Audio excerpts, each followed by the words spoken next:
Good morning students. आज हम दोहराई करेंगे उपसर्ग, प्रत्यय और अर्थ के आधार वाक्य भेद की। तो आज हमारे तीनों टॉपिक क्लियर करने हैं। सबसे पहले हम जो है उपसर्ग रिवाइज करेंगे कि उपसर्ग होते क्या हैं। उपसर्गों का प्रयोग नए शब्दों की रचना के लिए किया जाता है। आपके पास 3 टॉपिक है जिनकी का प्रयोग जो है नए शब्दों की रचना के लिए किया जाता है। उपसर्ग, प्रत्यय और समास। नए शब्द बनाने के लिए मूल शब्दों के आरंभ में उनके आगे कुछ शब्दांशों को जोड़ दिया जाता है।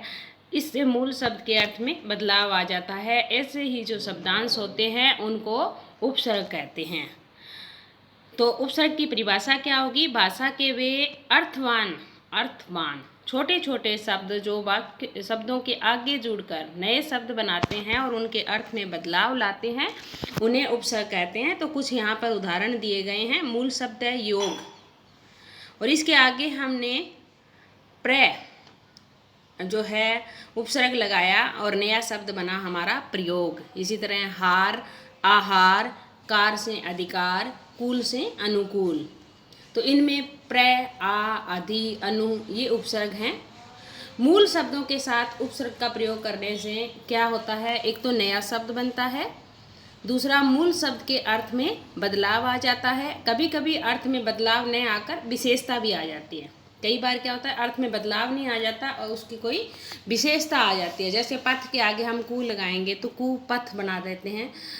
तो वो क्या है, पथ का अर्थ चेंज नहीं हुआ, उसका क्या हुआ, उसकी विशेषता, गुण या दोष बता रहा है कि बुरा रास्ता।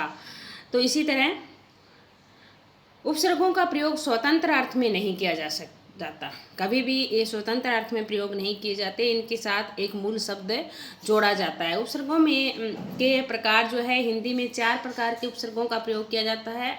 संस्कृत के उपसर्ग, हिंदी के उपसर्ग, आगत या विदेशी उपसर्ग, उपसर्ग के समान प्रयोग होने वाले संस्कृत के अव्यय।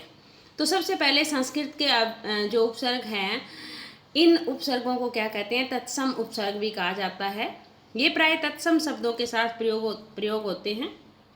तत्सम शब्द आप जानते होंगे, जो शब्द संस्कृत के हैं और हिंदी में उसी रूप में प्रयोग किए जाते हैं, उन्हें तत्सम शब्द कहा जाता है। संस्कृत के उपसर्ग और उनसे बने शब्द जो है कुछ नीचे दिए गए हैं। अति, अधि, अनु, अप, अभि। अब इसके साथ ही जो है इसके एग्जाम्पल जब आप नोट्स पढ़ो तो देख लीजिएगा। अति से क्या बनाया? अतिवृष्टि। ये वृष्टि जो है तत्सम शब्द है। अतिशय शब्द जो है तत्सम शब्द है। अतिक्रमण। तो इसी तरह के जो कुछ शब्द दिए गए हैं वो विशेषता बताने के लिए या जो है संस्कृत के उपसर्गों का प्रयोग किया जाता है तत्सम शब्दों के साथ। दूसरा जो है हमारा उपसर्ग है हिंदी के उपसर्ग। तो इन उपसर्गों का प्रयोग तद्भव जानते होंगे, वे शब्द जो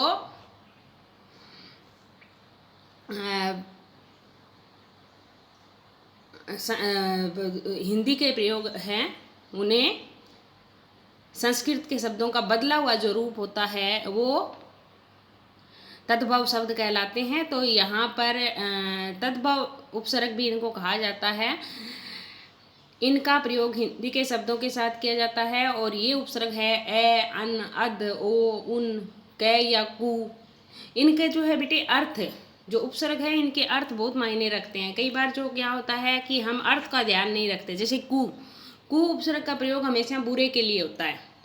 कल एक बच्चे ने ये क्वेश्चन भी पूछा था कि इनमें से कौन सा सही है, तो उसमें कुमार्ग, कुपथ या कुमति इस तरह के वर्ड थे। इसके साथ कुमार था। कुमार जो है, अगर मार जो है अच्छी है, बुरी क्या होती है, तो इसमें जो है कुमार शब्द जो है वो कु उपसर्ग से नहीं बना हुआ। तो ये ध्यान रखना होता है कि अर्थ क्या बन रहा है इसका। इसके बाद आगत विदेशी उपसर्ग, जो इन उपसर्गों का प्रयोग विदेशी भाषा के शब्दों में होता है। उर्दू, अरबी, फारसी और अंग्रेजी भाषा के उपसर्ग इसी कोटि में आते हैं। जैसे अल से अलगस्त, अलगर्ज, अल सुबह, एन वक्त, एन मौका, ठीक है। इस तरह के खुश, कम, गैर, दर ये संस्कृत के भी हो सकते हैं, उर्दू के भी हो सकते हैं, अंग्रेजी के भी हो सकते हैं। तो अलग अलग भाषाओं के होते हैं ये, जैसे चीफ मिनिस्टर, डिप्टी कमिश्नर, इस तरह के वर्ड हमने सुने होंगे। तो वो सारे शब्द इसमें आते हैं। इसके बाद अगला हमारा उपसर्ग के समान प्रयोग होने वाले संस्कृत के अव्यय। तो ये उपसर्ग के अव्यय शब्द होते हैं संस्कृत के, और इन्हें उपसर्गों के समान ही प्रयोग किया जाता है, जिनकी लिस्ट नीचे दी गई है। ए, अद, से, चीर, पूरा, सह, वही, पुनः, अत्र, तिरस, पुरस, प्रादुर, ये जो है ऐसे उपसर्ग हैं, अव्यय शब्द हैं जो संस्कृत के हैं और उनको उपसर्ग के रूप में प्रयोग किया जाता है। तो इनकी एक बार आप रिवीजन करेंगे तो अच्छे से समझ में आ जाएगा। अगला हमारा दूसरा टॉपिक है प्रत्यय। प्रत्यय क्या होता है? उपसर्ग शब्द के आगे जुड़कर नए शब्द की रचना करते हैं, और प्रत्यय जो होते हैं वे शब्द होते हैं जो किसी शब्द के पीछे जुड़कर जो है नए शब्द की रचना करते हैं। तो ये भी बिल्कुल उपसर्ग की तरह है, इनका भी स्वतंत्र प्रयोग नहीं किया जाता, इनका प्रयोग भी किसी शब्द के साथ जुड़कर ही किया जाता है। जैसे अक से जो है चल से अक प्रत्यय जोड़ा, चल के साथ चालाक बन गया, गए के साथ अक प्रत्यय जोड़ा तो गायक बन गया। इसी तरह पूजा के साथ आपा जोड़ा तो पूजापा बन गया, खेत के साथ ई जोड़ा खेती बन गया, नरमी बन गया। तो इस तरह से जो है प्रत्ययों का प्रयोग किसी शब्द के मूल शब्द के पीछे जो है प्रयोग किया जाता है, और तब शब्द निर्माण की प्रक्रिया पूरी होती है।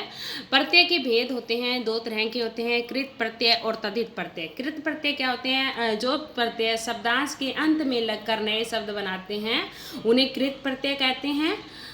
और तद्धित प्रत्यय जो प्रत्यय संज्ञा, सर्वनाम तथा विशेषण शब्दों के अंत में जुड़कर नए शब्दों का निर्माण करते हैं उन्हें तद्धित प्रत्यय कहते हैं। मतलब शब्दांश के अंत में लगकर नए शब्द बनाते हैं उन्हें कृत प्रत्यय कहते हैं, और संज्ञा, सर्वनाम तथा विशेषण शब्दों के अंत में लगते हैं तो उन्हें क्या कहते हैं? तद्धित प्रत्यय कहते हैं। अर्थ के आधार पर वाक्य के भेद। इसके बाद हमारा अगला टॉपिक है, मैंने कहा था कि हम आज 3 टॉपिक एक साथ ही क्लियर करेंगे। तो अर्थ के आधार पर वाक्य के भेद। सबसे पहले आपको पता होना चाहिए कि वाक्य क्या होता है। वाक्य जो है आपको पता है कि भाषा की सबसे छोटी इकाई होती है वर्ण।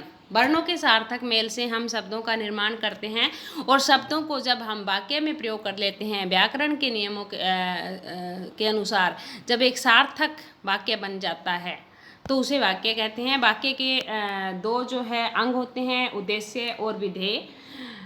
कर्ता और कर्ता का जो विस्तार होता है वो उद्देश्य कहलाता है, और इसके अलावा जो वाक्य का पार्ट होता है वो विधेय कहलाता है। जैसे चिड़िया उड़ गई, तो यहाँ पर चिड़िया क्या है? उद्देश्य है, और उड़ गई जो है विधेय है। लेकिन कर्ता का विस्तार हमेशा आगे की तरफ होता है, तो उद्देश्य हमारा कई बार एक शब्द से ज़्यादा का भी हो सकता है। जैसे इसी सेंटेंस को हम लें कि पेड़ पर बैठी चिड़िया उड़ गई, तो पेड़ पर बैठी चिड़िया पूरा हमारा उद्देश्य है, और बाकी का पार्ट जो है विधेय होता है। वाक्य के भेद जो है 2 आधारों पर जो है किए जाते हैं, अर्थ के आधार पर और रचना के आधार पर। रचना के आधार पर हम कक्षा 10 में करेंगे। अर्थ के आधार पर वाक्य के भेद जो है हमारी कक्षा 9th में है। अर्थ के आधार पर वाक्य के 8 भेद होते हैं, जैसा कि हम पूर्व में पढ़ चुके हैं। तो इसके 8 भेदों का डिटेल से जो है क्विक रिवीजन हम करेंगे। सबसे पहले होता है विधानवाचक। जिन वाक्यों में क्रिया के करने या होने की सूचना मिले, जिसमें एक क्रिया हो, एक कर्ता हो, सिंपल सूचना मिले, वहाँ पर क्या होता है? विधानवाचक होता है। जैसे मैंने दूध पिया, वर्षा हो रही है, तो यहाँ पर क्या है? क्रिया के होने की सूचना मिल रही है हमें, और किसी तरह का कोई इसमें मोड़ तोड़ नहीं है। तो वो कौन से वाक्य होते हैं? विधानवाचक होते हैं। दूसरा भेद होता है बेटे निषेधवाचक। जैसे कि नाम से स्पष्ट हो रहा है, निषेध क्या होता है? मना। तो जिन वाक्यों में कार्य न होने का भाव प्रकट होता है उन्हें निषेधवाचक वाक्य कहते हैं। जैसे मैंने दूध नहीं पिया, मैंने खाना नहीं खाया, वहाँ मत जाओ। तो इस तरह के जो वाक्य होते हैं वो निषेधवाचक में आते हैं। इसके बाद हमारा अगला भेद है आज्ञावाचक। आज्ञावाचक में जिन वाक्यों में आज्ञा, प्रार्थना, उपदेश आदि का ज्ञान होता है उन्हें आज्ञावाचक कहते हैं। जितने भी इंस्ट्रक्शन आपको क्लासरूम में दिए जाते हैं कि नोटबुक चेक कराओ, इधर आओ, वो सारे आज्ञावाचक में आते हैं। जैसे तुम्हें कहे कि बाजार जाकर फल ले आओ, उसको यह सामान दे आओ, तो ये सारे वाक्य क्या आएंगे, आज्ञावाचक में आएंगे। आज्ञा, उपदेश भी आ सकता है, प्रार्थना भी आ सकता है। इसके बाद इसमें कुछ बच्चे कंफ्यूज हो जाते हैं कि इसमें आज्ञा में क्या होता है, कहो, करो, मानो, इस तरह होता है कि बड़ों का कहना मानो, तो ये आज्ञावाचक में है। लेकिन हमें बड़ों का कहना मानना चाहिए, ये आज्ञावाचक में नहीं आता बेटे, ये इच्छावाचक में आता है।